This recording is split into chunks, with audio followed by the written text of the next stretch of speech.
ver. Ay, no, que bueno, se supone que estoy emitiendo en directo. Otra cosa es que la gente, evidentemente, como no tienen el enlace, nadie lo va a ver.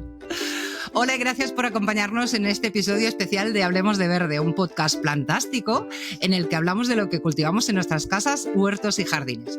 Pero hoy no estamos en nuestras casas, sino en Muguet, una floristería de Barcelona. Es 23 de abril y aquí, el Día del Libro, se celebra de una manera muy especial. Es Sant Jordi y en las calles se respira un ambiente mágico, con firmas de libros y ventas de rosas. Y para nosotros este es un podcast distinto porque es el primero que grabamos fuera y en el que tenemos tantos invitados fantásticos con los que hablar de libros.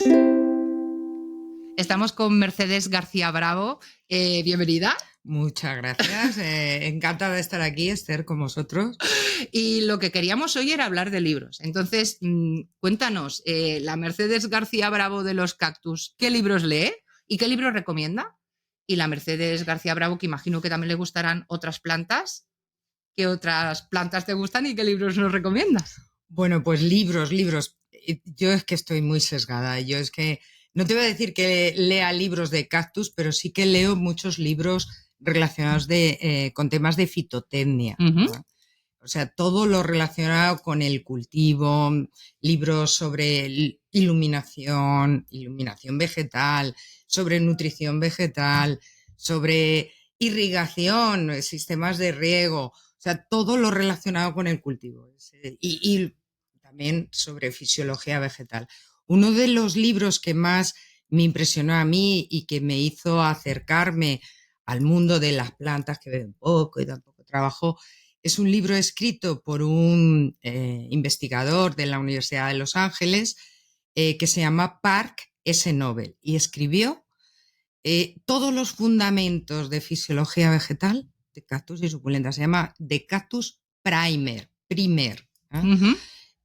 No tiene fotos, pero solamente tiene gráficos y demás. Y eso me abrió la vida y es como mi Biblia, donde me documento muchos temas técnicos y científicos de estas plantas. Y luego literatura leo poquita, no tengo mucho tiempo, pero me gustan mucho todos los libros que edita la Royal Horticulture Society y luego muchos monográficos de determinados géneros. El que ha escrito el Kew Garden, el último compendio de todos los aloes, de ágaves, o sea, monográficos, ya metidos en un tema a lo mejor de todas estas plantas. Uh-huh. Y me decía si me gustan otras plantas. Sí, porque, a ver, te conocemos en redes, perdón, te conocemos en redes de los cactus y las suculentas, sí, pero alguna otra planta tendrás, entonces por ahí... Bueno, a mí me gustan mucho los cítricos. Mira, cuando terminé de estudiar ingeniero agrónomo, mi proyecto final de carrera fue una plantación de mandarinos. Ah, guay. Entonces, he estudiado mucho tema de citricultura, me gusta mucho.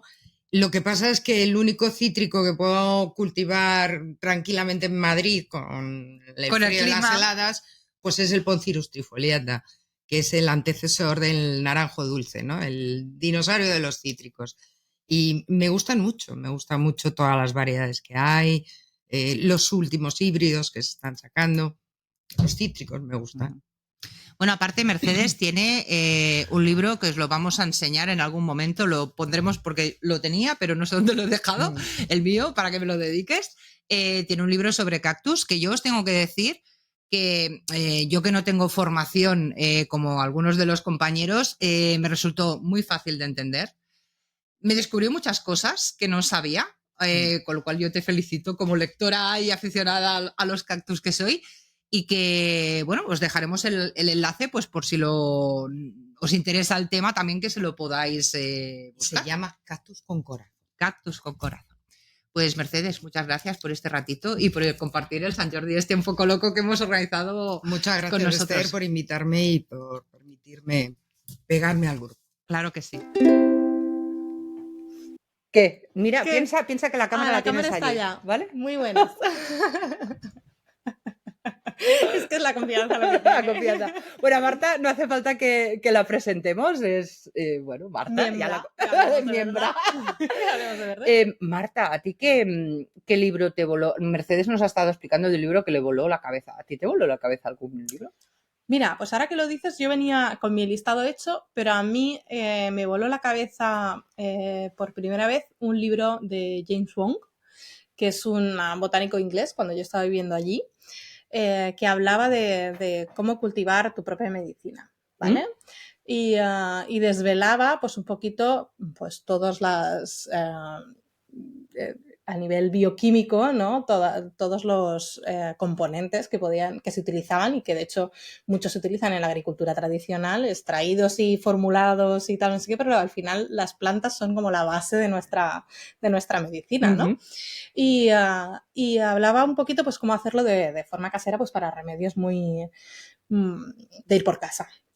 Y me gustó mucho porque fue una conexión diferente que yo hasta ese momento no tenía con las plantas, ¿no? Y es el verlas, porque para mí eran las plantas para decorar o para comérmelas, ¿vale? No tenía este punto de esa tercera utilidad que podían llegar a tener. Y me gustó mucho, lo recomiendo, no sé si está en español, se llama Grow Your Own Drugs.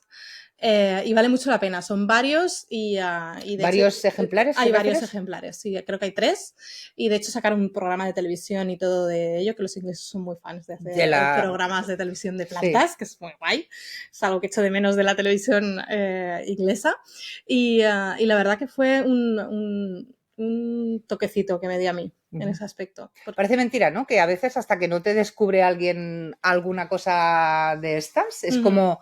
El otro día, ¿quién era? Nena, que puso aquello con la cúrcuma. Y claro, la cúrcuma yo la uso muchísimo para cocinar porque me gusta, hago muchas recetas de cocina india.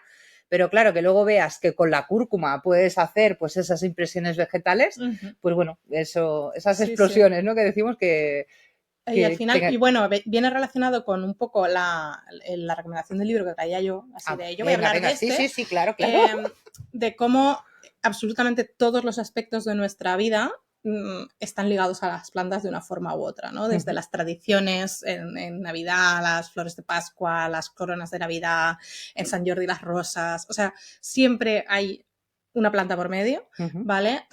Pues eso, ya fuera de lo que comemos y el bienestar que nos generan y todo eso, pues desde la medicina, todo, o sea, en todos los aspectos de nuestra vida están muy ligados y al mundo botánico. Y una de las recomendaciones que traía yo es Phytopolis, de Mancuso, Stefano Mancuso, que es un botánico que ha escrito mucho sobre el tema de la inteligencia vegetal, pero este libro habla de cómo podríamos transformar las ciudades incluyendo mucho más la vegetación en ellas y cómo eso beneficiaría en muchísimos aspectos todo lo que es la vida en la ciudad. No solo el bienestar mental de las personas, sino el cómo está distribuido el espacio, serían mucho más peatonalizados y mucho más pensados en las personas, ¿no? Porque las plantas con lo que es muy incompatibles con el tráfico rodado, ¿no? Claro.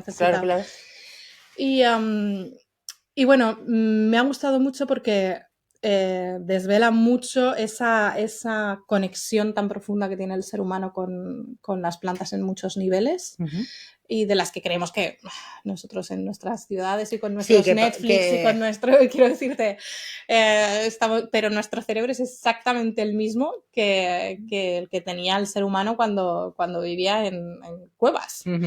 Y entonces la necesitamos a nivel biológico para pensar bien y para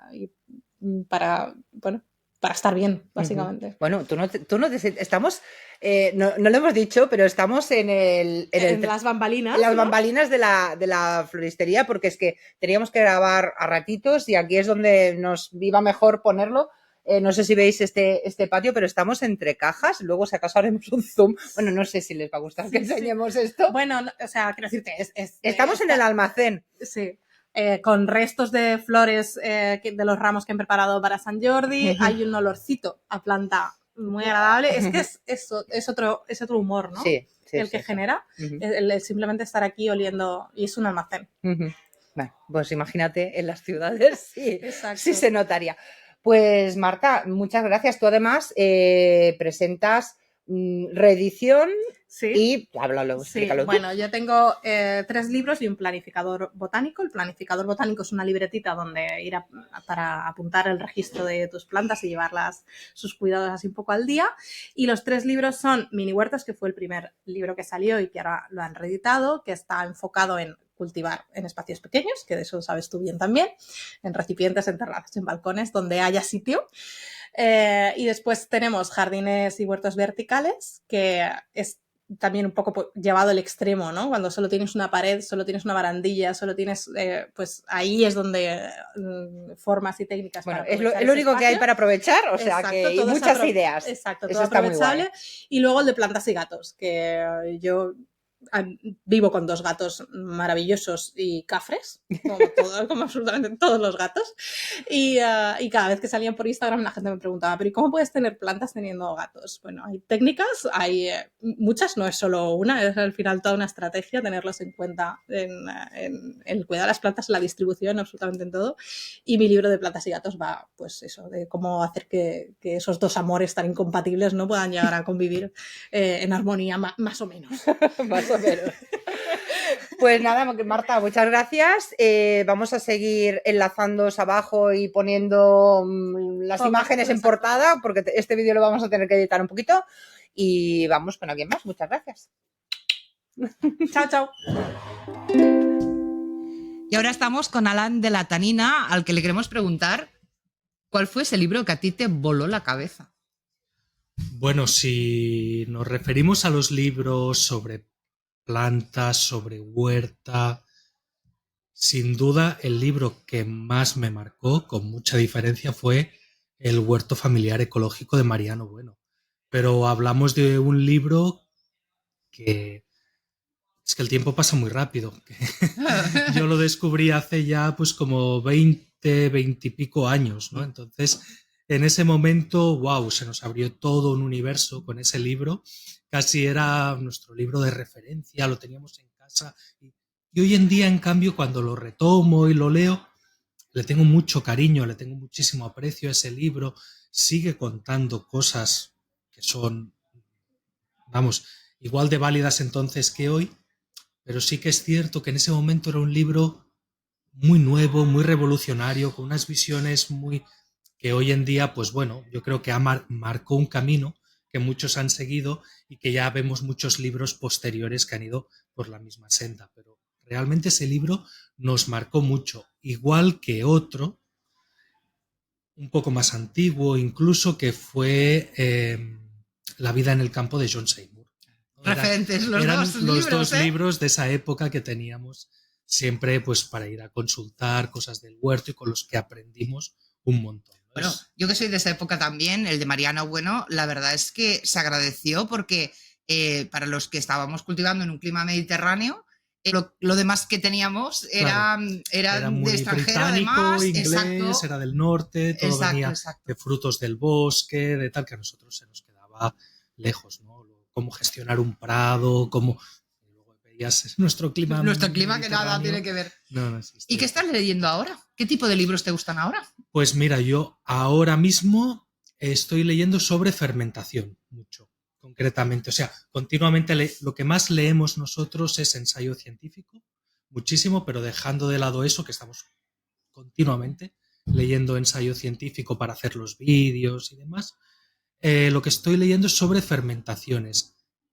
Bueno, los dos somos enólogos, tanto Mireia como yo, pero desviándonos un poco de la fermentación alcohólica, estamos leyendo sobre fermentaciones, el libro de Noma, del restaurante Noma, ¿sí?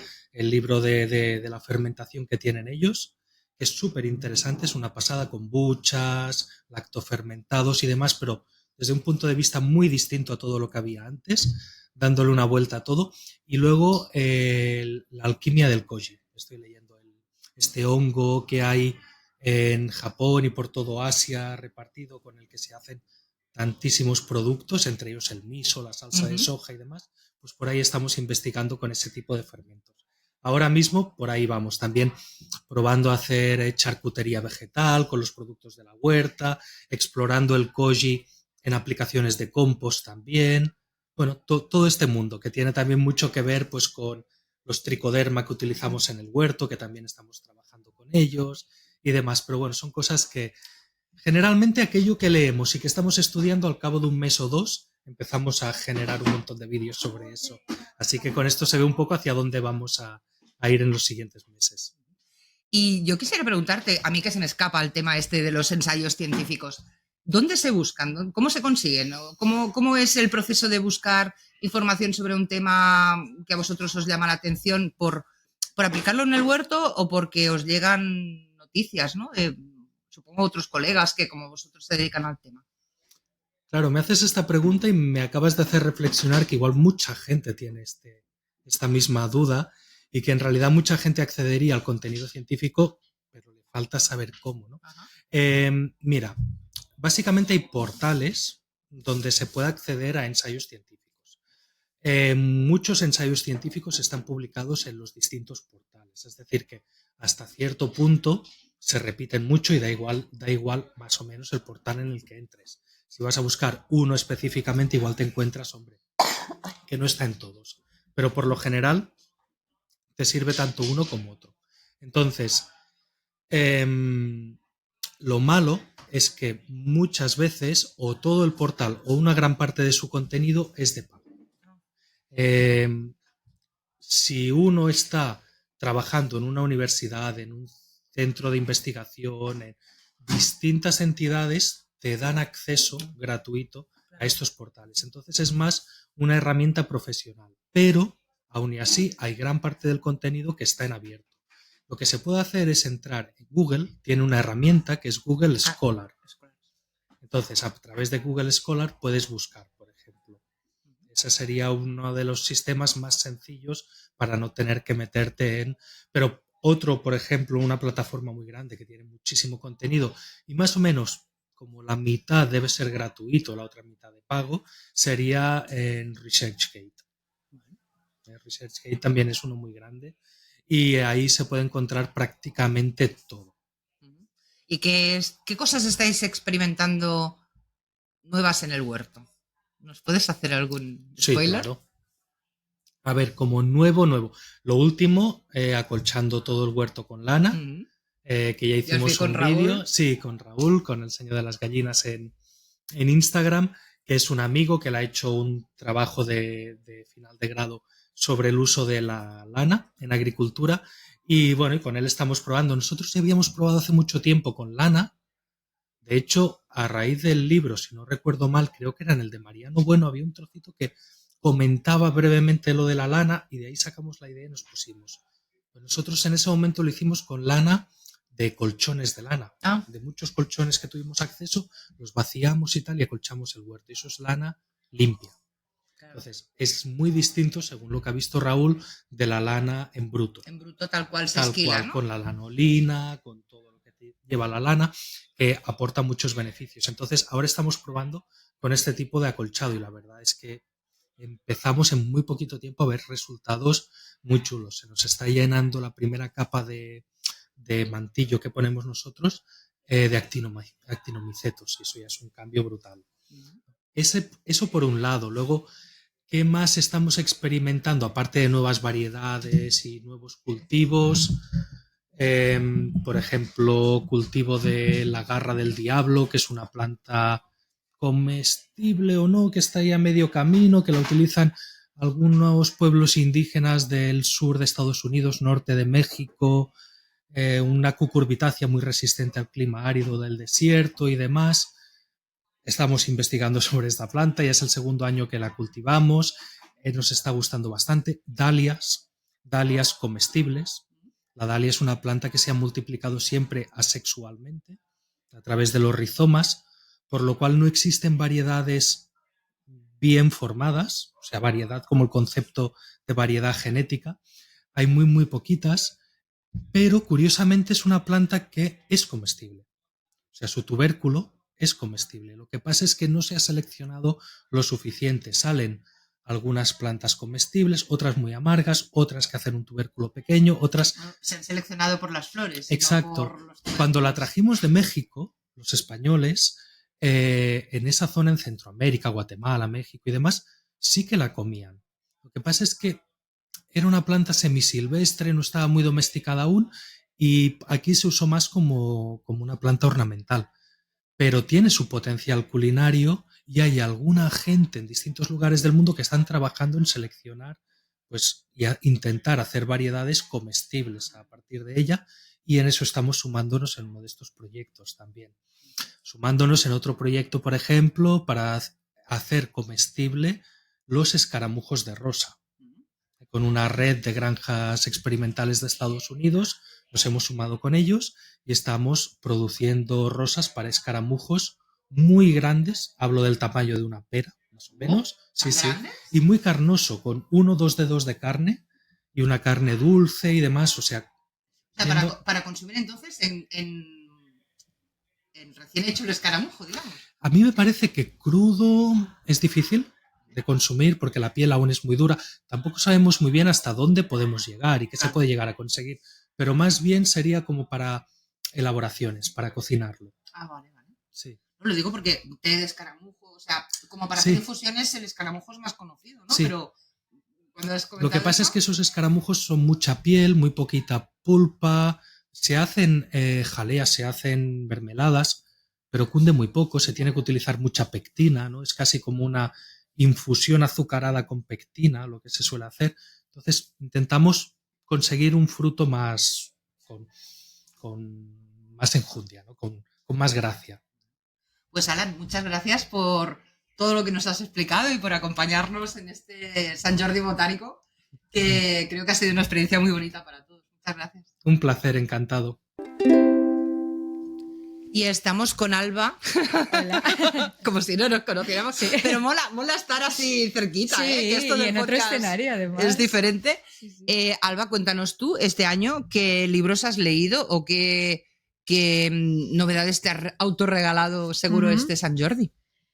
Pues mira, yo uno de los últimos libros que he leído y que me ha encantado y que estoy recomendando un montón es un libro que más que sobre plantas en concreto va sobre naturaleza, que se llama Octubre, que es de una autora que se llama Katia Beilen, que es un libro que recomiendo a todos y todas los que seáis amantes de la naturaleza, porque cuenta la historia de una niña que tiene una relación muy personal y muy intensa con el mundo natural.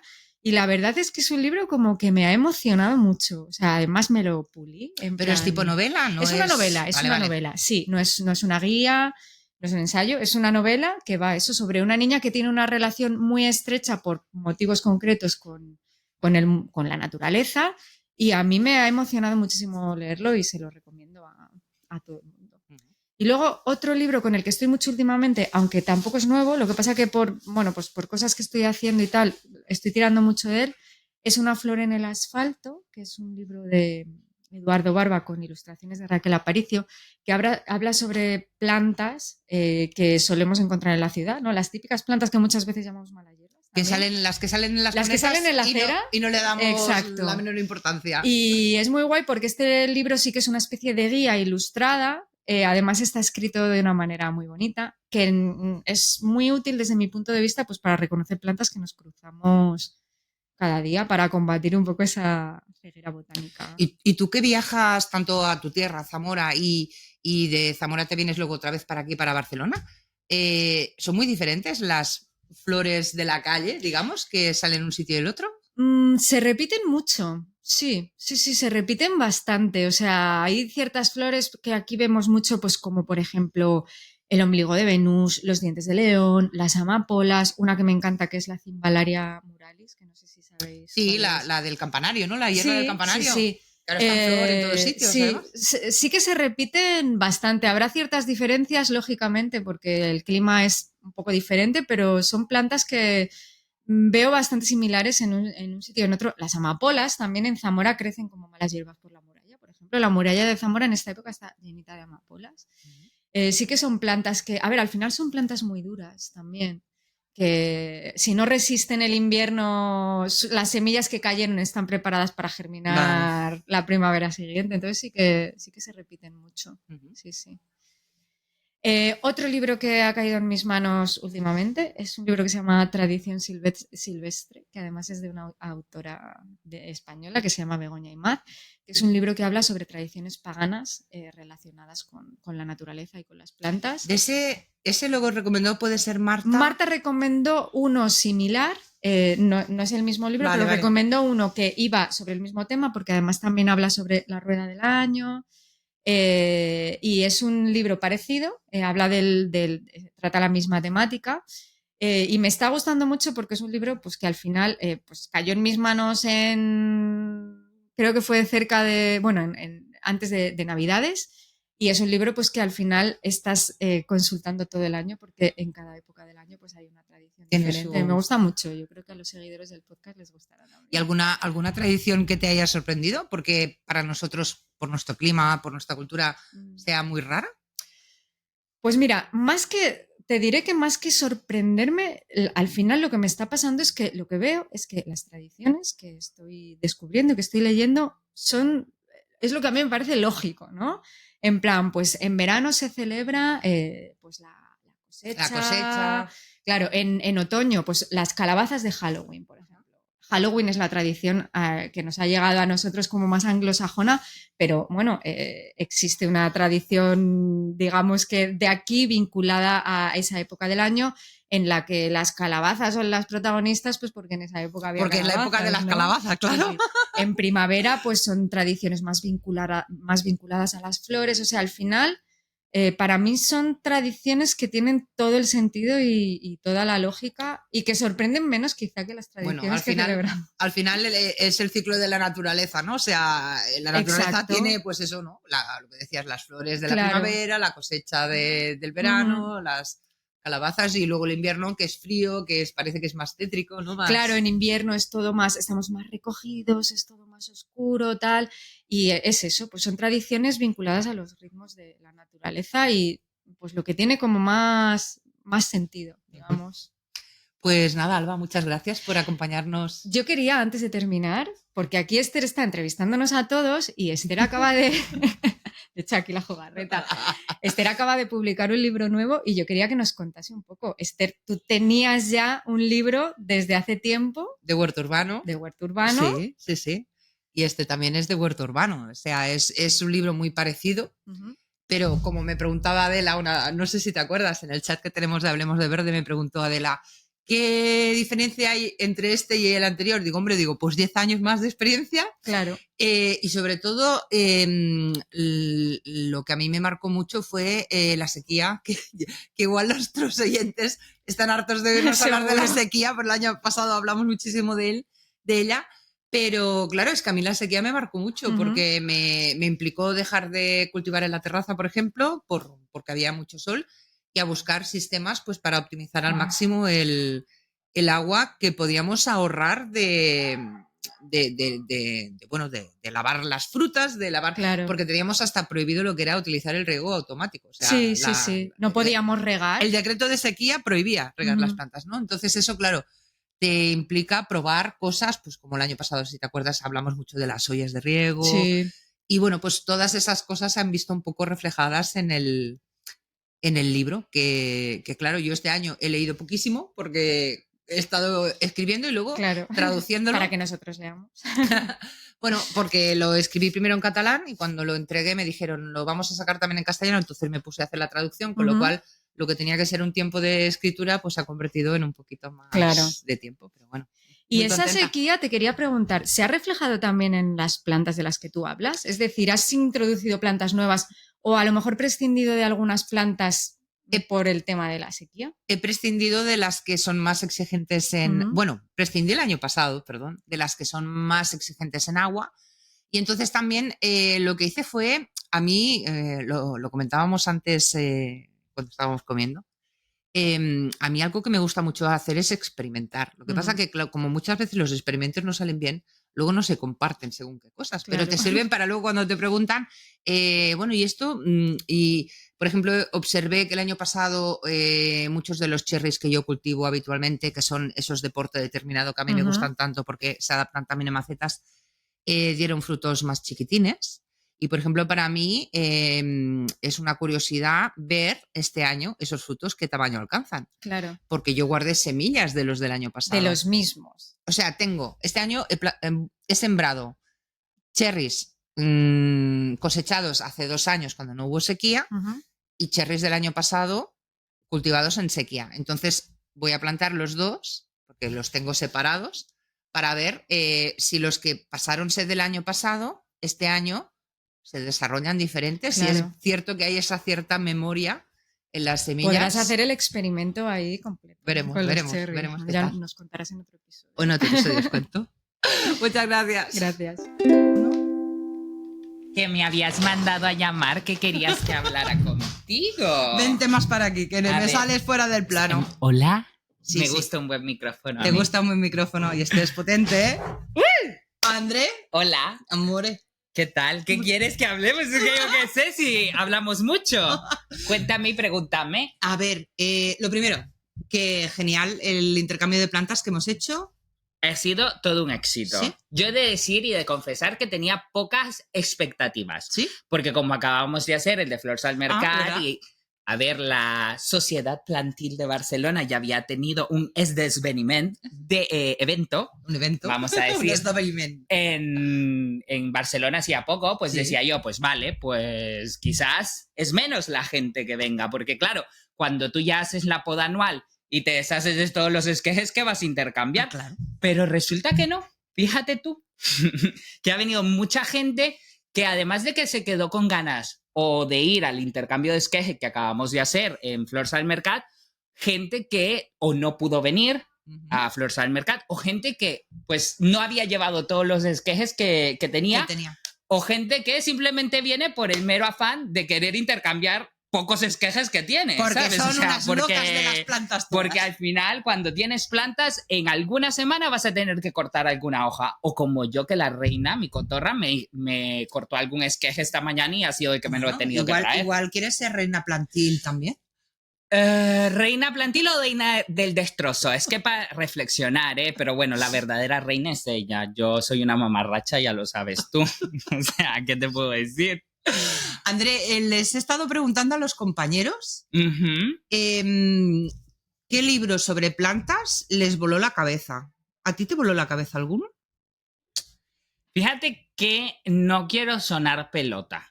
O sea, la verdad. No, tú di lo que quieras. Aquí no censuramos a nadie. Yo soy una chica poco intelectual. Ajá. O sea, yo soy muy culta. A mí pregúntame sobre Belén Esteban, sobre la María Patiño. No sé a mí pregúntame sobre todo el universo, Sálvame, sobre lo que se habla en Twitter. Pero a mí me pones a leer un libro y a mí me desconcentra. ¿No? O sea, yo...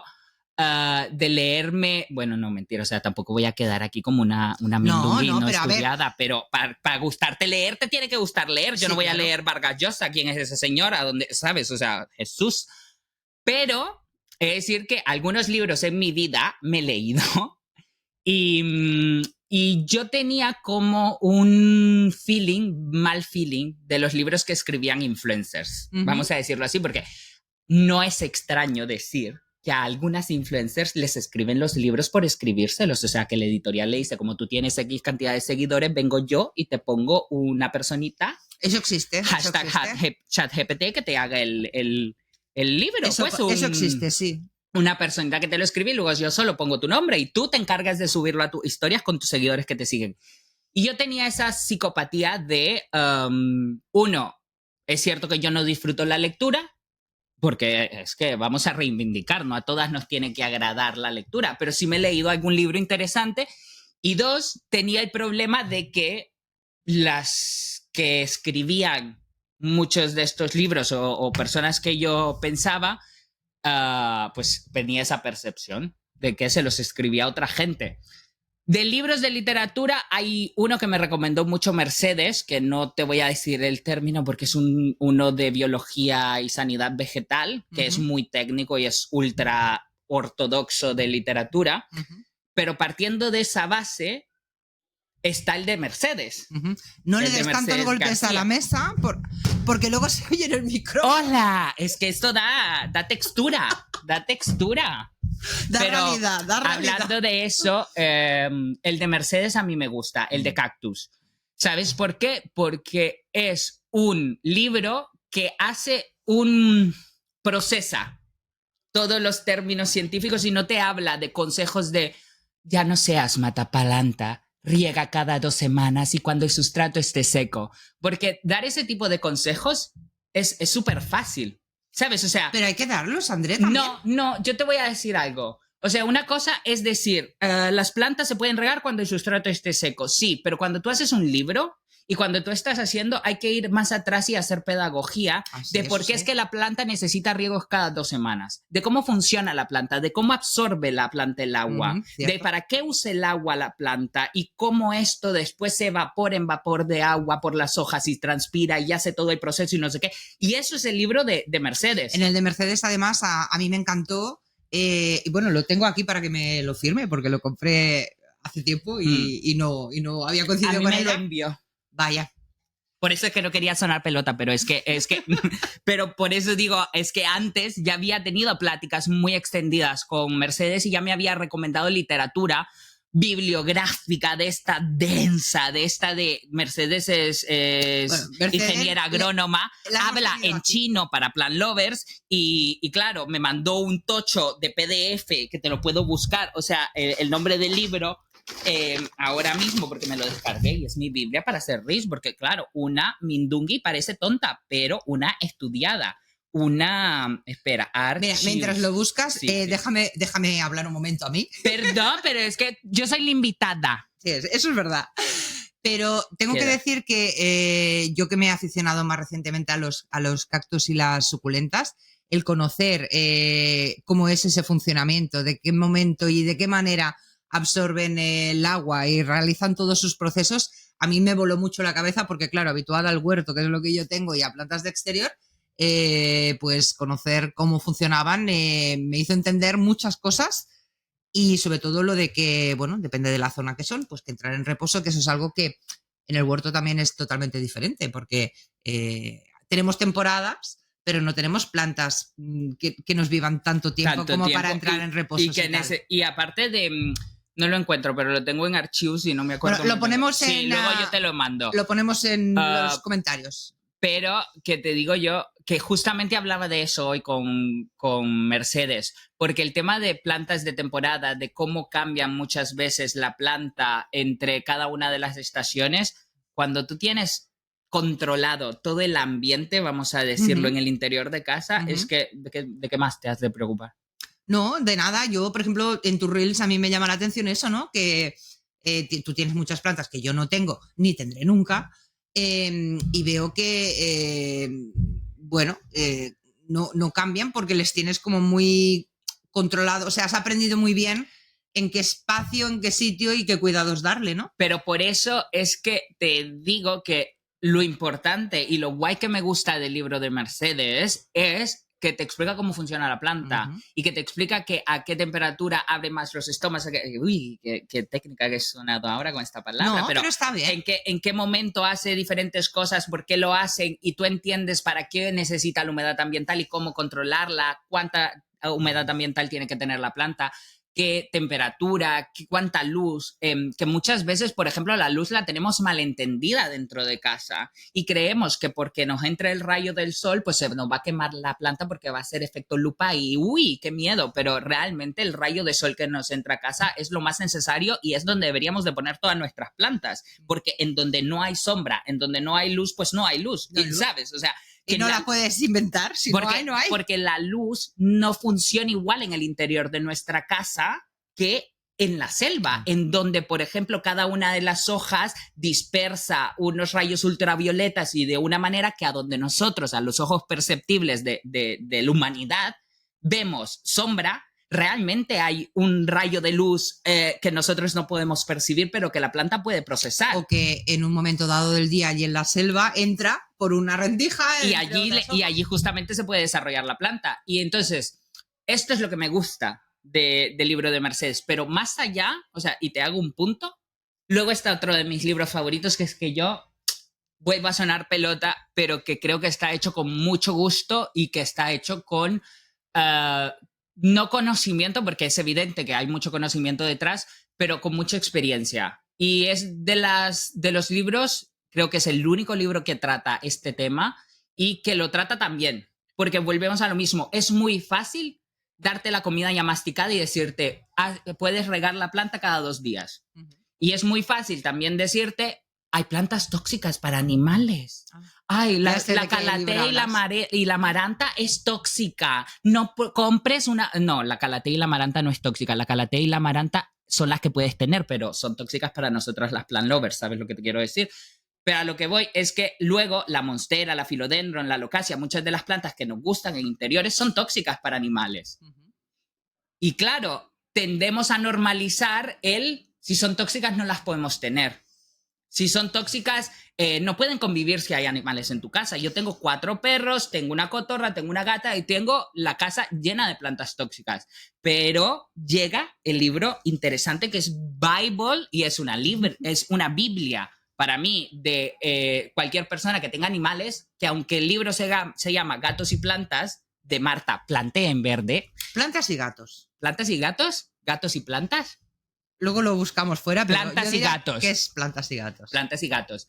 Pero que la manera en la que lo trata no es yo te voy a dar, aunque da ciertas listas de plantas, es ¿por qué se comen las plantas tus gatos? ¿Tus gatos qué personalidad tienen? ¿Tus gatos también les gusta tener plantas porque disfrutan estar en contacto con la naturaleza igual que nosotros? Sí.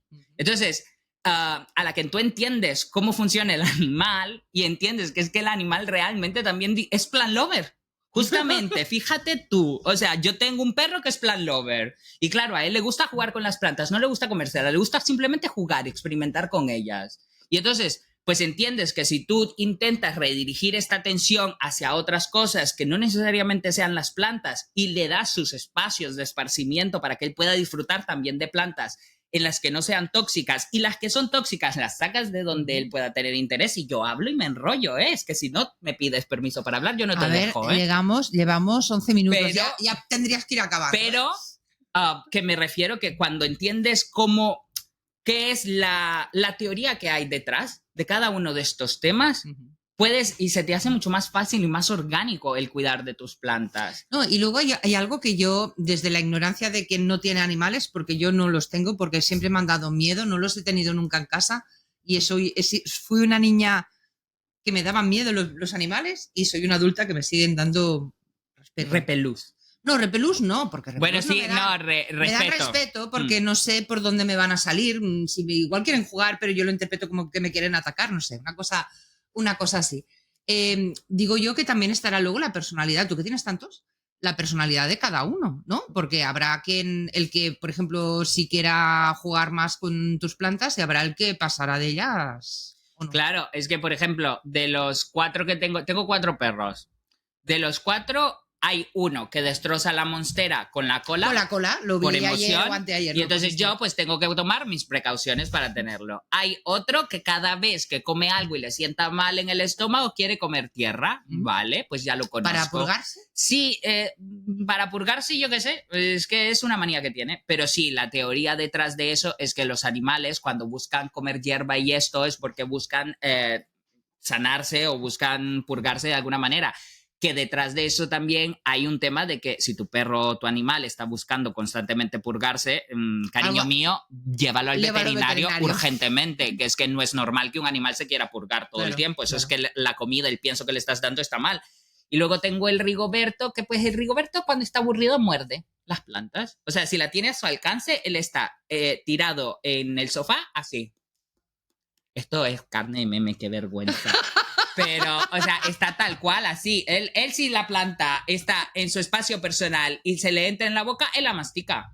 Pero ya está. Y luego Pruna, que es la gata, porque yo tengo la Luna y la Pruna. La Luna, la Pruna, vestida de... Eso es una canción infantil catalana. Bueno, claro, tengo a la Luna y tengo a la Pruna. Y la Pruna, que es la gata, es plant lover, pero es plant lover de yo quiero cuidar mis plantas y yo disfruto estar alrededor de las plantas y rozarme con todas ellas. No disfruto dañarlas, simplemente yo me quiero tirar en la tierra, en el sustrato, al ver las plantas y esconderme detrás de ellas. Para mí es la perfecta plant lover. Y luego tengo la desquiciada reina, que es la cotorra, que esa es plant lover destructiva. Destructiva, sí. ¿Pero qué hago? Lo hemos visto, nada, quererla mucho. Y darle sus brotes tiernos y dirigir su atención a los brotes que sí puede morder. Eucalipto, olivos, paso comprando yo a la floristería cada semana olivo y eucalipto y pino para que ella muerda. Pero claro, si tú tienes una cotorra, un animal, un ave y sabes que su vida en la naturaleza es forrajear y no le das con qué forrajear y tienes plantas, ¿qué va a forrajear? Pregunto. Poco. Y tengo que cortarte porque nos estamos enrollando mucho. No nos estamos enrollando. Este es un tema muy interesantísimo, pero si leéis el libro de Plantas y Gatos, Gatos y Planta, ¿cuál será el nombre? Dejadlo en los comentarios. Mira, engagement. La cuestión, que lo deje, que mis 2 libros favoritos son esos, el de Mercedes, y te di la explicación porque trata temas científicos y va más allá de simples consejos para cactus y suculentas, y aparte sirve para muchas otras plantas. Y el libro que para mí es único, el de Gatos y Plantas, Plantas y Gatos, de Marta Planté en Verde. El de Tony no. André, muchísimas gracias y seguimos fuera. Venga. No hay problema por eso. Tenemos aquí a la otra mitad de la tanina, Mireia, muchas gracias. Gracias a ti. A mí me ha hecho muy feliz que vinierais que os sumarais a este San Jordi botánico, porque además Mireia me ha traído un regalito que luego os lo voy a enseñar. Me ha traído, porque lo hablamos hace ya mucho cuando publicaron el vídeo sobre la kombucha. Estuvimos hablando y me dijo que cuando te vea te voy a traer un Scooby. ¿Tú te acordabas de eso? No, si quieres que te diga la verdad, no me acordaba. Pues yo te lo reclamé porque como entonces me lo dijiste me quedé me parece genial, quiero decir, tengo Scobies en casa, tenemos un hotel de Scobies y lo que he hecho ha sido traerte directamente parte del mío. Mireia, le hemos preguntado a Alan qué libro le hizo volar la cabeza. ¿Cuál te hizo volar la cabeza a ti? A ver si coincidís o no. Mira, es que te voy a ser sincera. Antes lo hemos hablado, o sea, en estos momentitos y tal, mientras que él entraba y yo salía, sé cuál les ha dicho él para no repetirnos, porque es que si no iba a quedar como muy así. Así que yo, ¿cuál has dicho tú? Pues yo digo esto, ¿vale? Si no has dicho tú esto, lo digo yo. Así que te diría que a mí realmente me hizo un clic importante en la cabeza con las conferencias de Steiner. Nosotros muy al inicio, cuando empezamos a cultivar, llevamos poco tiempo haciendo huerto y nos llamó mucho la atención la biodinámica. Y entonces empezamos a formarnos y lo primero que hicimos fue comprarnos el libro de las conferencias que dio Steiner en 1924, Rudolf Steiner, fundador de la agricultura biodinámica. Y la verdad es que además hicimos también un curso, la primera formación que se hizo en biodinámica aquí, y la verdad es que aún tenía poco formada, digamos, mi opinión sobre la agricultura, y me gustó mucho y me hizo volar mucho la cabeza, me petó realmente la cabeza y la imaginación con Steiner, porque propone una manera de ver el mundo totalmente diferente. O sea, la observación goetheana basada en la obra de Goethe que Rudolf Steiner tradujo, propone una manera diferente a la científica que se ha acabado imponiendo en el mundo, y esto me pareció realmente interesante. Creo que a lo mejor queda un poco raro, pero creo que queda mucho más claro con animales que con plantas, así que te voy a poner un ejemplo. Pero normalmente, si es algo que esto en la ciencia pues no tiene ningún tipo de relación, de correlación, es pura observación y es curioso, pero por ejemplo, los animales, las aves que tienen las patas más gruesas, ponen los huevos más grandes y los ponen más cerca del suelo, normalmente. ¿Ah, sí? Y bueno, las aves que tienen las patas más finas suelen hacer nidos más ligeros, más en altura, y los huevos son más pequeños. Entonces, claro, científicamente esto no tiene... Es que me parece que es como se ve mejor con animales que con plantas. Sé que hablamos de plantas. ¿Y es así siempre? Es bastante generalizado. Es bastante generalizado. Piensa en un huevo de avestruz, la pata de un avestruz, y piensa en y lo gorda que es la pata. Piensa, por ejemplo, en un punto intermedio puede ser una gallina. la pata de una gallina, el huevo de una gallina, y piensa, por ejemplo, en un jilguero. La patita que tiene un jilguero, los huevecitos que hace el jilguero. Las avestruces, los huevos abajo, las gallinas tienen una especie de nido un poco tosco, si quieres un poco elevado, como más así, y los jilgueros que hacen directo, no sé, pues ponerte 3 pájaros al azar, fáciles de identificar. Claro, esto científicamente es como, vale, sí, pues vale, pues muy bien. Pero desde este punto de vista de observación más basado en Goethe, claro, sí que puedes ver esa especie de fragilidad o tosquedad reflejada en diferentes aspectos de un ave. Un nido elaborado, un huevo pequeño, una pata fina, un nido un poco tosco, una pata un poco... Y no sé, es otra manera de ver el mundo, no es científica, no es tampoco a la babalá, tiene cierto sentido y a mí me pareció preciosa. O sea, a mí realmente, si dices que el libro te petó la cabeza, pues este. Y a mí me la has petado ahora contándomelo, o sea que me ha molado mucho.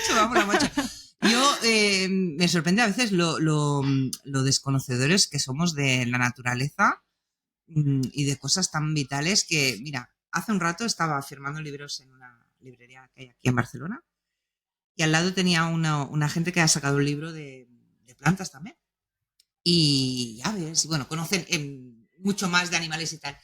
Y hacían un comentario y decían, dice, es curioso como hay niños que juegan con muñecos de dinosaurios y se saben los nombres de las diferentes especies de dinosaurio y en cambio somos incapaces de ponerles nombre a los pájaros que tenemos en la ciudad y que oímos cada día, porque a ver, sí que vivimos en la ciudad, pero en la ciudad también hay aves, ¿no? Un montón, de hecho. Un montón. Y yo pensaba, pues es verdad, ¿sabes que yo, por ejemplo, en el huerto, en mi casa, que es una ciudad, en Sabadell, oigo pájaros y no sé qué pájaros. Ahora te voy a contar algo que también te va a petar un poco la cabeza. A ver. No hablaremos de libros, pero petaremos cabezas.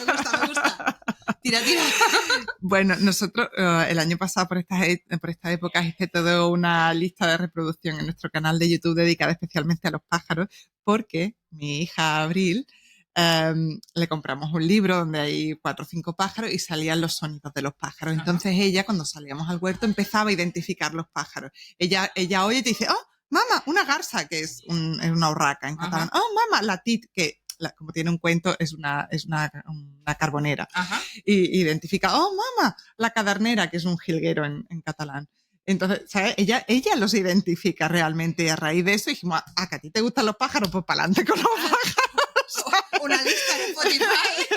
Y entonces empezamos, pues eso, ella ahora mismo reconoce un montón de pájaros y yo también, yo todas estas no me las sabía, o sea, la urraca sí, las has aprendido sí, gracias a la pero las he aprendido gracias a la Peque. Yo ahora reconozco unos cuantos, ahora tenemos, por ejemplo, este año ha venido un herrerillo capuchino muy bonito que ha anidado justo en el pino que hay delante de la puerta de casa, entonces muchas veces viene al huerto, nos hemos hinchado a ver petirrojos este invierno en el bosque, entonces pues les poníamos bolitas de grasa de cerdo con pipas y demás, y con diferentes semillas, les hemos colgado mijo, hemos ido viendo cómo se lo han ido comiendo cada día antes de ir al cole. Y sí, entonces ella ahora mismo, no sé si la has visto hace un rato, tiene como unas tarjetitas de los diferentes pájaros que son habituales por aquí, y va con sus tarjetitas y te las enseña y te dice, mira la pupuda, mira la garza, la cadernera, al pardal, que lo sabe en catalán. Claro. Y tal, y te los enseña, se lo está enseñando su padrino, ya todo orgulloso, todos sus pajaritos. Ahora le diré que me los enseñe. Oye, ¿esa lista se puede compartir? ¿La podemos dejar por luego supuesto. Está en el canal de YouTube, es pública. Vale, pues pondremos el enlace tanto al canal de La Tanina, si no los conocéis, como a la lista de los pajaritos de abril. No sé cómo se llama la lista. No, es la lista de pájaros directamente. Bueno, pues. Está cómo hacer un comedero, cómo atraerlos, beneficios, algunos en concreto. Y de hecho, la lista empieza con el vídeo diciendo todo esto viene a partir de un libro infantil de sonidos de pájaros. Hostia, pues me encantan estas historias, o sea que gracias por compartirlas. Cuéntanos, eso sí, ¿qué libros estás leyendo ahora? No me digas el de fermentos, que es el que nos ha dicho Alan. No, ese se lo está leyendo él. Vale. Yo estoy leyendo uno. ¿Diferís en lecturas? Sí, normalmente... si hay capítulos, normalmente lo que hacemos es que leemos libros diferentes, también porque nos gustaría leer mucho, no tenemos tanto tiempo. entre una cosa y otra. Hace mucho que no miro una serie. Bueno, cada uno tiene sus prioridades y tenéis una peca que evidentemente... Entonces lo que hacemos es rollo, vale, tú te lees este, yo me leo este, si hay algo interesante que creas que debo saber, pues mira, este capítulo te lo marco, tal, no sé qué. Y eso fue, por ejemplo, lo que nos pasó cuando Alan se leyó... ¿cómo se llama? ¿Cómo es la traducción? Es que lo leímos en inglés. Teaming with Microbes de Jeff Lowenfeld. Sí, lo ha comentado antes. Vale. Pues sí que hay determinados pasajes, por ejemplo, decía, no hace falta que te lo leas todo porque hay cosas que ya sabes de la carrera y tal. Entonces, como esa parte sáltatela, ya no hace falta que pierdas el tiempo, pero mira este trozo, mira. Y me lo fue marcando. Entonces, estos libros, pues, este libro pues me lo leí, digamos, a los cachitos en donde me iba a aportar algo nuevo porque ya no hacía falta. Y yo ahora estoy leyendo uno de producción de semillas, producirte tus propias semillas y tal, pues porque siempre vamos aprendiendo, porque al final haces un cultivo nuevo y piensas, las brasicas ya las tenemos muy por la mano y sé cómo sacar las semillas y cómo tal y cómo, pero a lo mejor haces un cultivo nuevo y piensas, mierda, y ahora yo esto, ¿cómo proceso las semillas para el club de las semillas y no sé qué? Entonces, bueno, pues vamos aprendiendo, nos vamos informando, gente que tiene publicaciones interesantes, tal, y yo ahora estoy leyendo un libro sobre eso, sobre producción de semillas, interesantísimo en inglés además. O sea. El problema es que muchas cosas están, lo hemos comentado antes con Alan, muchas de estas cosas están en inglés. En inglés, sí. Es porque ellos realmente, tú crees, en tu opinión, ¿tú crees que realmente no hay, ya no digo en español, pero por ejemplo, en Francia, en Italia, o se leen en inglés por el problema del idioma? Lo digo, los autores son también, me echo la picha un lío. Quiere decir... Los autores suelen ser angloparlantes, vale. Sí. O sea, por ejemplo, en Estados Unidos, ellos tienen una legislación más abierta que aquí en Europa en cuanto a las semillas, se pueden autoproducir, hay muchísimas más empresas de producción de semillas, hay mucho más movimiento alrededor. Hay una asociación de homesteaders que aquí ni siquiera tenemos una palabra en español para homesteading. Eso. O sea, que sería esta especie de intentar producirte o ser lo más autosuficiente posible, ¿no? En la vida en el campo. Eso se estila mucho, existen publicaciones, hay una revista mensual, hay una asociación de homesteaders, hay encuentros anuales, eso aquí es impensable, aquí no tenemos, claro. La producción de semillas es una manera de ser autosuficiente y de conservar. Entonces, claro, ya hay mucho más desarrollo de todo este tema. Son angloparlantes. Yo te diría Estados Unidos principalmente. En Inglaterra, pues también, en el Reino Unido, pues también tenemos algunos referentes. Pues claro, ellos al tener más cultura, tienen más información, y hay más publicaciones. O sea, es que... es lo que hay. Os diría a los que nos oís, si tenéis... conocimiento de publicaciones de este estilo en otros idiomas, dejádnoslo en los comentarios. Muy interesante, sí. Porque, bueno, sí que siempre va a haber la barrera idiomática para algunos, pero... Sí, a mí, por ejemplo, me parece, me pasó con el mundo del vino, que existe bastante información. Yo soy enóloga de formación, estudiamos en biología, tanto Alan como yo, y luego enología. Y recuerdo cuando estudiamos enología tuve que hacer un trabajo, me gustó el tema del champansky, que es la manera que tienen de producir espumosos los rusos y toda aquella parte, y me encontré con una barrera importante, es que ellos tienen muchísima información sobre todo el tema industrialización, pero yo no entiendo el cirílico. Claro. Es que el alfabeto es diferente, ¿sabes? Entonces, yo en aquella época para poder estudiar también tenía que trabajar como guía turístico en bodegas, entonces tenía una compañera que dominaba el ruso y le pedí a ver si me ayudaba a traducir determinadas publicaciones que yo intuía que podían ser interesantes y tal, y hice un trabajo muy chulo. La verdad es que estoy bastante orgullosa de que el trabajo que hice me lo ocurrió un montón, y luego el profesor me dijo, hostia, ya que has hecho todo este trabajo, ¿me la puedes pasar toda esta información? Porque... Claro. Y mira, pues sí, ahora creo que he mejorado un poco la educación de los futuros enólogos gracias a un trabajo de traducción del cirílico. Y no sé, tengo la intuición, porque los rusos, por ejemplo, son muy aficionados a los tomates. Y yo intuyo, me gustaría pensar que tienen publicaciones al respecto. Seguro. Pero claro, yo es que a mí el cirílico es que no... Pero ahora con las guías y todo eso, igual. No lo he probado con las guías y tal, la verdad no... Yo este año estoy sembrando una variedad que no te sé decir cuál es ahora mismo, pero cuando me puse a buscar información, es cierto que venía de Polonia y encontré muchas referencias en cirílico, que claro. Yo no sé luego qué idioma... soy una ignorante en ese sentido. Ya, yo tampoco sé, si ¿no? hay más de un idioma que se escribe en alfabeto cirílico. Supongo. Bueno, lo puse un par de páginas en Google Translator. En Translator. Y lo que pasa que, claro, luego la traducción es de aquella manera, ¿no? Sí. Pero al menos entendí algo que no podía entender, o sea que ahora... Nosotros empezamos la primera vez que cultivamos tomates rusos fue, creo recordar, el Malaquito Vaya Skatulska. No tengo el gusto de conocerlo ese. Muy bueno, y nos gustó bastante. Entonces, a raíz de eso empezamos a ver que los rusos realmente les gusta mucho el rollo de los tomates. Hemos cultivado el gigante de miel, que es traducido del cirílico. Google dice que aquellas letras eran gigante de miel y lo tradujimos como gigante de miel. Y si no, si se queda, sí se va a quedar. Y no sé, año tras año vamos mirando el tema de Europa del Este, Rusia y tal con los tomates, porque claro, ellos allí tienen un ciclo de cultivo muy corto, están muy al norte, claro. Su temporada es muy corta. Debe ser un mes y poco sí, ¿no? Claro, tienen con rollo en Alaska o así, que claro, también tienen un periodo muy corto de poder cultivar. Entonces, claro, suelen ser variedades muy todoterrenos sus tomates. Y claro, cuando esos tomates de repente, que tienen pocas posibilidades en cuanto a clima allí, los traes aquí a un clima mediterráneo y tal, se nos hacen unas plantas muy grandes, si allí son productivas, porque claro, ellos buscan productividad en poco tiempo, si no te les das más horas de luz, tal, no sé, de pronto esas variedades, y claro, suelen ser, y claro, ellos buscan también mucho el sabor, que ya que vamos a tener pocos que sean buenos. Claro. ¿Sabes? Claro. Y se nota la verdad cuando hemos cultivado este tipo de tomates. ¿Tú qué controlas de esto? Perdona que te... No, nada. Me estabas diciendo eso de las variedades y tal. Yo que el año pasado guardé semillas de cherry de sequía, que digo yo, o sea, cherries tomate. Que pasaron, sí, cherries que pasaron sed, y este año voy a plantar esa misma variedad con semillas del año pasado, bueno, las tengo ya sembradas, y de hace 2 años que no pasaron sed. ¿Tú crees que yo voy a notar diferencia? No. ¿No? ¿Necesitan más tiempo? Sí. Vale.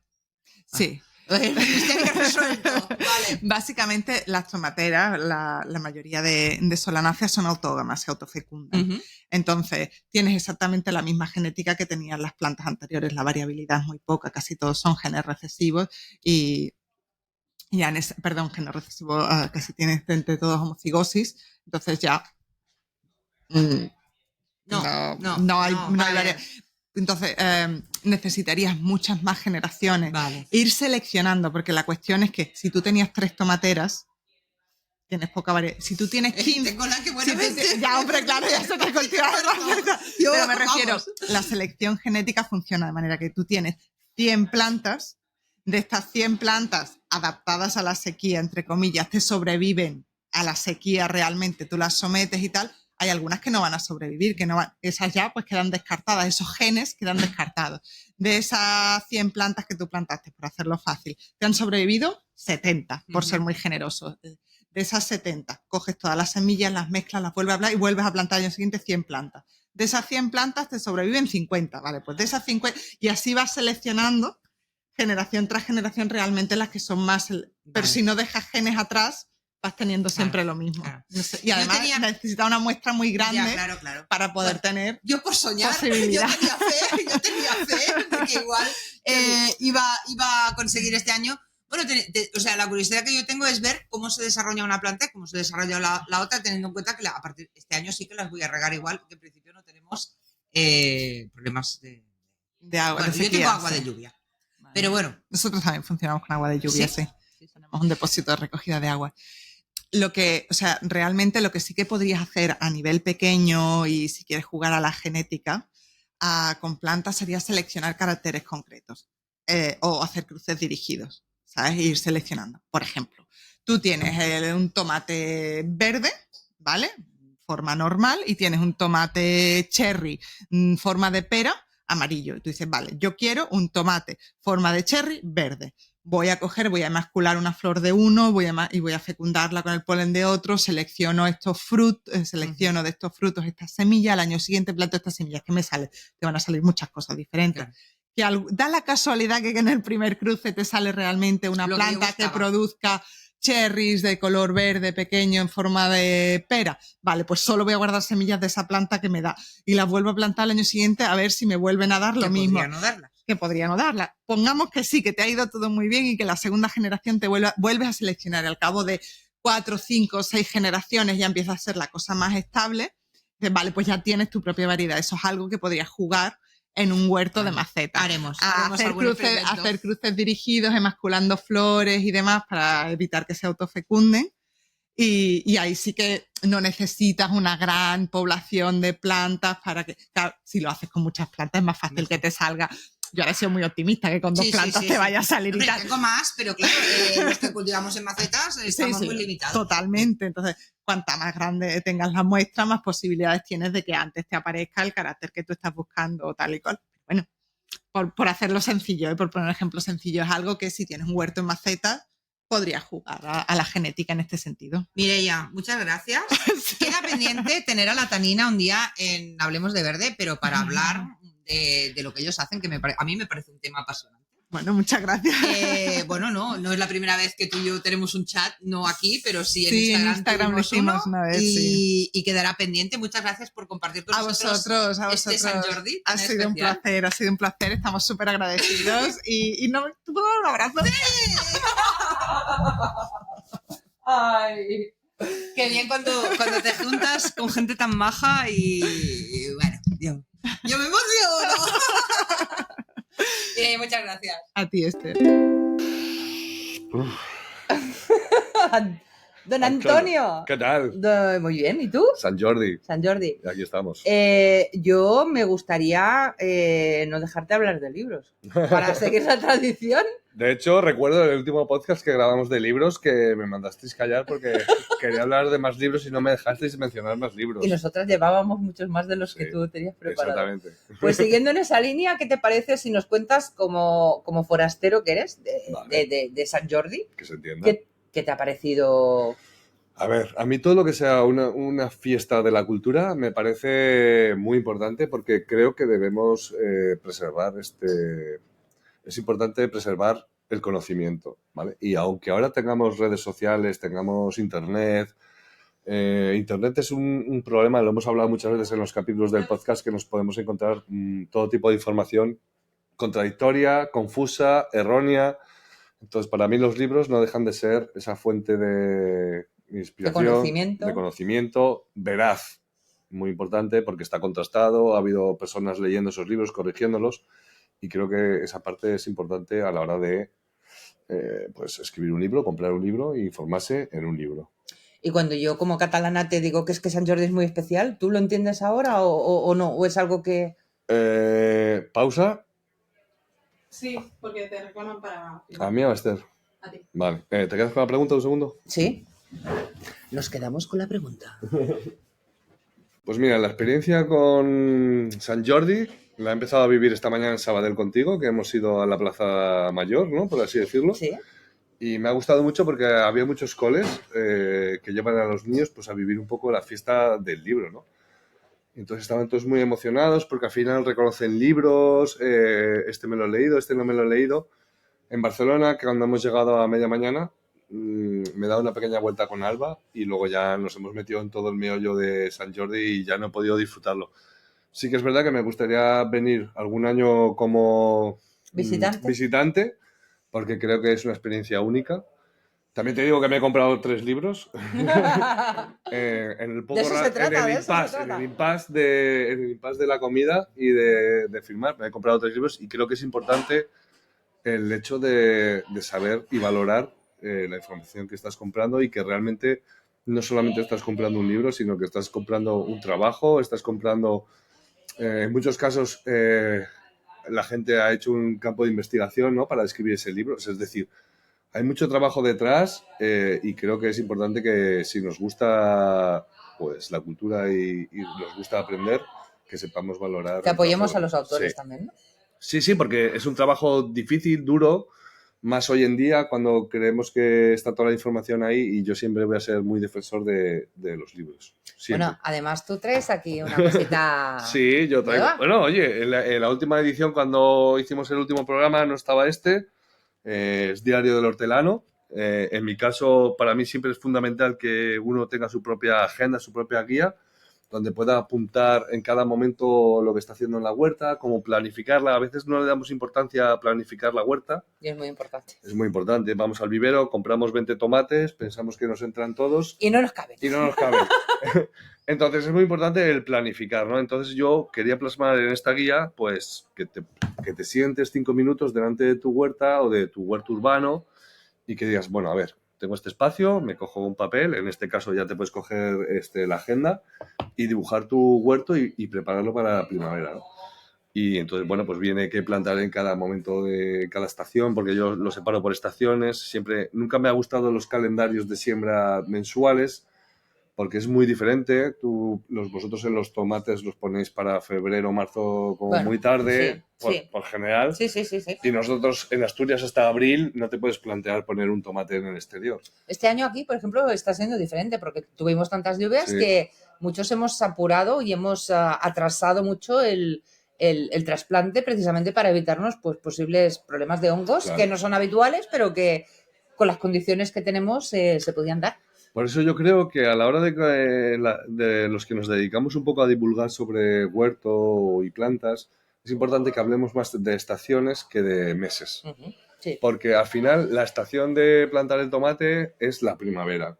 Entonces, es mejor que tú indiques las pautas que necesita esa planta, en concreto el tomate, ¿no? Que es la que tanto se habla, las pautas de lo que necesita en el exterior para poder salir fuera, que decir el mes. Es decir, cuando tengas más o menos unos 15 grados estables diurnos, pues ya te puedes plantear sacar un tomate, o cuando las bajadas, las temperaturas por la noche no son excesivamente bajas, pues te puedes plantear sacar un tomate. Entonces, en esta guía o en este diario recogemos un poco esto. Pero a mí lo que me ha hecho gracia era esto. Segunda edición, es verdad, no me he dado cuenta. Ah, eso es. Estoy muy orgulloso porque en verdad considero que es un libro... A ver, ha llevado mucho trabajo, tú lo sabes, que hemos estado hablando. Al final, el que no es escritor también le cuesta más. Intentar, sobre todo, lo más difícil yo creo que es plasmar la guía como para que se entienda y que quede sobre todo ordenado. Que quede ordenado y que la gente pueda llegar a ello pues de forma sencilla. ¿Sabes que a mí lo que más me costó fue establecer el índice? Y a partir de ahí fluyó todo fácil. Podría decirte que yo siempre voy a decir que es lo que más me costó y moví capítulos, en muchos casos moví capítulos de arriba abajo y el índice pudo llevarme tranquilamente un mes. Y a partir de lo que dices tú, a partir de ahí el contenido ya te sale solo porque lo tienes en la cabeza, pero lo importante es que sea fácil para el lector, que le sirva de guía y que le sea fácil encontrar la información. Que es un poco lo que yo echaba de menos cuando empecé. Pues Toni, muchas gracias por animarte a venir a este Sant Jordi Botánico. Yo pensaba que no ibas a venir, ¿eh? Ya, pues que sepas que hemos estado hablando desde el equipo de Hablemos de Verde, os lo digo a los oyentes, de que el año que viene vamos a volver con más fuerza, vamos a volver con más experiencia. Este año hemos cometido errores y hemos estado hablando también con la gente que se acercaba de que, al igual que en la huerta, que me dicen, es que me sale todo mal. A todo el mundo le sale todo mal cuando no sabe hacerlo. Ah, claro. Y es lo importante entenderlo. Claro. A nosotros hemos cometido muchos errores este año, errores que el año que viene no vamos a cometer porque ya los hemos aprendido. Bueno, pero tampoco tantos errores, nos lo hemos pasado muy bien, Sí. Ha habido buen ambiente, se han vendido libros, se han vendido rosas. Pero que Está se entienda, me gusta que la gente entienda que, al igual que en la huerta como en la vida, se cometen errores y eso es lo bonito porque es como se aprende. La primera vez de nada es perfecta. Exactamente. O sea que a partir de aquí... Y si ha sido perfecta es por suerte. También. Pues nada, Toni, qué bien, muchas gracias. Gracias, chao. Chao. Estamos con Xavi, uno de los dueños de Muguet, Sí. ¿lo digo bien? Sí. Es el que nos ha abierto las puertas para poder celebrar este Sant Jordi Botánico. Y yo, Xavi, quería que nos hablaras de las rosas de Sant Jordi, pero sobre todo quería preguntarte, cuando empezamos a hacer la difusión de este evento, me llamó mucho la atención que ponía rosas europeas. Bueno, el tema es que la producción de rosas originalmente era como más local y entonces se producía más, por ejemplo, en este caso se producía en el Maresma. Y la rosa que se consumía era una rosa nacional del Maresma. ¿Qué pasa? Que en Cataluña y en España se ha invertido poco en el que es tema de producción de flores y entonces ahora la producción de flores se ha desplazado completamente y se ha globalizado completamente. Y actualmente el máximo productor de flores a nivel mundial es Holanda y Holanda suministra flores a todo el mundo. Entonces, no quiere decir que se produzcan en Holanda, pero sí que las suministra Holanda. Con lo cual, tú puedes estar comprando una flor de Etiopía, de Kenia, de Israel o de Ecuador. Esta flor viaja hasta Holanda y Holanda redistribuye a los distintos países. Entonces, para nosotros la huella de carbono es importante, ya que no podemos comprar las rosas de kilómetro cero como nos gustaría, como sí que hacemos con otras flores durante el resto del año. Estas minimizamos e intentamos que sean de lo más cerca posible. Entonces, compramos lo que sea producción ya holandesa, que son rosas que son producidas directamente en Holanda. Que serían las más cercanas, digamos, posible aquí. Serían las más cercanas y en nuestro caso además somos una cooperativa de 20 floristas que estamos comprando conjuntamente y así abaratamos costes de transporte y también la huella de carbono entre todos. Claro, claro. Eso de asociarse con otras floristerías, ¿cómo funciona? Porque, por ejemplo, a nivel de gardens, que es lo que yo conozco un poco más, es como bastante habitual. Lo hacen para conseguir pues mejores precios y tal. Precios. Sí, en gardens, por ejemplo, es bastante habitual y hay varias cooperativas. En floristerías no es tan habitual. Y, por ejemplo, yo aquí en Cataluña no conozco ninguno excepto la nuestra, que como te digo, somos unos 20 floristas aproximadamente, que compramos conjuntamente y abaratemos lo que son costes y lo que es transporte sobre todo, ¿vale? Nos tratamos como un intermediario un poquito. Háblanos de las rosas que podemos encontrar hoy aquí en Muguet. ¿Hay distintas variedades o cómo va eso? Nosotros este año hemos apostado solo por un tipo de rosa, como tú comentabas, la holandesa, y en este caso es la reina de las rosas, que es la Red Naomi, que es una rosa con muchos pétalos, muy grande y que dura mucho tiempo, unos 15 días y se corta regularmente y está en agua. Pues cuéntanos eso, bueno, ¿cómo lo hacemos para que nos dure esos 15 días? Lo importante es que la rosa, por ejemplo, tiene un tallo muy leñoso y este tallo no absorbe el agua. El agua solo la absorbe por la cicatriz que nosotros le hacemos en la parte de abajo del tallo. ¿Qué pasa? Que cuando la cogemos y nos la llevamos a casa y tardamos una hora o 20 minutos o 30 minutos en llegar a casa, la rosa naturalmente cicatriza la herida, como haríamos nosotros de forma habitual. Hace callo. Claro, para no perder agua. Y entonces, ¿qué pasa? Que la pones en un jarrón y si no renovas esa herida, la rosa no puede absorber agua. Hay flores como, por ejemplo, el tulipán, que el tallo es más herbáceo, que coge agua por el tallo mismo. Pero la rosa, como es tan leñosa, solo coge por la herida que le realizamos abajo. Entonces, muy importante que cuando lleguemos a casa hagamos un corte. Y este corte, cuando más grande sea, por eso cortamos en 45 grados, más superficie de absorción tendrá para que entre agua a la rosa. Quitar todas las hojas que pueden estar en contacto con agua. Correcto, también, ¿no? Todo lo que está en contacto, todo lo que entra dentro del agua del jarrón tiene que estar completamente limpio para evitar el crecimiento de bacterias y que se estropee el agua lo antes posible. Nosotros además damos un conservante que se pone en el agua y que evita que el agua se estropee tan rápidamente.